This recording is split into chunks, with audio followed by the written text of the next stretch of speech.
আমার নবীজি কোনো দিন কোনো বিবিকে বড় আওয়াজে কথা বলেন নাই, রেগে কথা বলেন নাই, চোখ লাল করেন নাই। লবণওয়ালা তরকারি খেয়ে আমার নবী মুস্কি হেসে বলছেন ভালো হয়েছে, বা চুপচাপ বলছেন তুমি একটু খেয়ে দেখিও। আমার নবী কিচ্ছু বলেন নাই। পরে আয়েশা সিদ্দিকা রাদিয়াল্লাহু তাআলা আনহা খেয়ে দেখেন যে প্রচণ্ড লবণ, কিন্তু আমার নবী চুপচাপ চলে গেছেন। একবার বিবিগণ জিজ্ঞেস করেছিলেন ইয়া রাসূলুল্লাহ আপনি কাকে ভালোবাসেন বেশি? আমার নবীজি বলছেন আগামী কাল বলবো কাকে ভালোবাসি। রাত্রেবেলা আমার নবীজি প্রত্যেক বিবির কাছে গিয়ে দুটা দুটা খেজুর দিয়ে আসলেন আলাদা আলাদা করে। বলেন তোমাকে যে খেজুর দিয়েছে আরেকজনকে বলিও না। প্রত্যেকে গোপন রেখেছে যাকে যাকে নবীজি খেজুর দিয়েছেন। সকালবেলা জিজ্ঞেস করছে সবাই এসে ইয়া রাসূলুল্লাহ আপনি কাকে ভালোবাসেন? বলে আমি কালকে যাকে খেজুর দিয়েছি তাকে বেশি ভালোবাসি। তার মানে খেজুর তো সবাইকে দিয়েছেন, সবাই নিজে নিজে খুশি হয়ে গেছে আমাকেই তো ভালোবাসে। স্বামী আর স্ত্রীর পারিবারিক জীবনটা হবে ইসলামী লাইফ। এই স্বামী এবং স্ত্রীর মাঝখানে বর্তমানে সবচেয়ে বড় বাধা হচ্ছে Android mobile, internet, wifi, imo, WhatsApp, Facebook. এখন আপনার ব্যাপার কোনটা নেবেন, এটা নেবেন না স্বামীকে নেবেন। আমি মনে করি স্বামী বাসায় আসার সাথে সাথে প্রত্যেকটা বিবির উচিত ওয়াইফাই অফ করে দেওয়া, মূল লাইন। এরপর থেকে টোটাল টাইম আমি স্বামীকে দেবো, ঠিক কিনা বলেন না? এখন দেখা যায় স্বামীও একটা মোবাইলে, বিবিও একটা মোবাইলে, দুজন দুই মোবাইল নিয়ে ব্যস্ত। মাঝখানে বাচ্চা না বাবা দেখতেছে না মা দেখতেছে।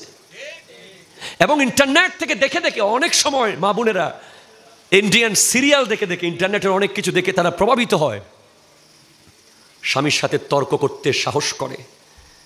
আমাদের দাদিদেরকে শুনতাম এরা জীবনে কোনোদিন স্বামীর নাম ধরে নেই। এখন তুমি বলে, তুমি নাম ধরে ধরে কথা বলে, ডোন্ট মাইন্ড ফ্যামিলি, নো, অসম্ভব। স্বামীর সম্মান স্বামীকে দিতে হবে।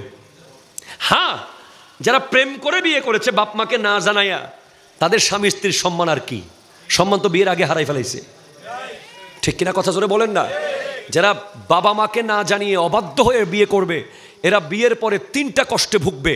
তার মধ্যে 1 নম্বর কষ্ট হচ্ছে বিবি তাকে সম্মান কোনোদিন করবে না, কারণ সে 5 বছর আগাগোড়া পড়ে ফেলছে বিয়ের আগে। 2, বাচ্চারা বড় হলে ভবিষ্যতে পৃথিবীর মানুষ তাকে ইনসাল্ট করবে, তোর বাপ মা তো ওইভাবে বিয়ে করছিল, ঠিক কিনা বলেন না?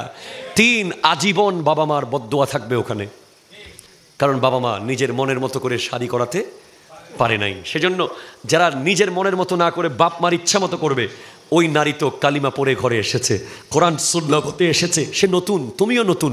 এই নতুনত্বর মধ্যে বরকত দিয়েছেন আল্লাহ। প্রথম যেদিন দেখা হচ্ছে সেই দিনের এটা প্রথম দেখা।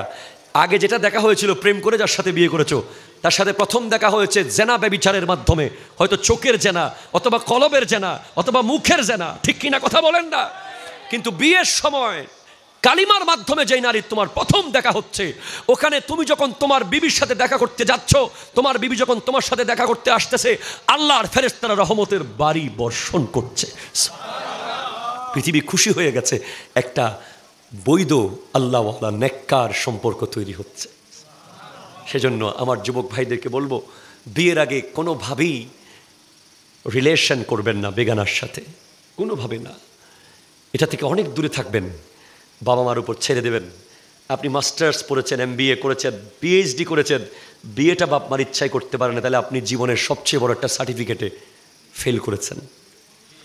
যদি বিয়েটা বাপ মার ইচ্ছাই করতে পারেন, আপনি বড় গলায় কথা বলতে পারবেন, আমি কি জানি আপনারা না আনছেন, ঠিক কিনা কথা বলেন না?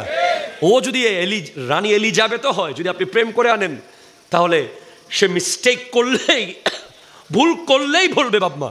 ধরেন তার পরিবার ঠিক আছে, তার ঘর ঠিক আছে, তার বাপ ঠিক আছে, সমাজ ঠিক আছে, নারী সুন্দর, একেবারে সব ঠিক আছে, এরপরেও যদি একটু পান থেকে চুন কষে আর নমাতে জুস দে, ঠিক কিনা বলেন তো?